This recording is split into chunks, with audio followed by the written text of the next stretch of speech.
నిజామాబాద్ జిల్లా వర్ణి మండలంలో వర్ణి బస్టాండ్లో తెలంగాణ ప్రభుత్వం స్త్రీలకు ఫ్రీ బస్సు సౌకర్యం తెచ్చిన తంట ఈరోజు వర్ణి బస్టాండ్లో స్త్రీలు బస్సు సీట్ల కోసం తోపులాట చేసుకోవడం జరిగింది.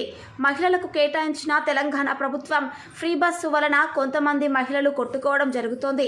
మరియు కొంతమంది బస్సు ప్రయాణంకు ఇబ్బందికరంగా మారుతుంది. వేరే ఊరికి వెళ్లి ప్రయాణికులు ఇబ్బంది పడుతున్నారని వాపోతున్నారు.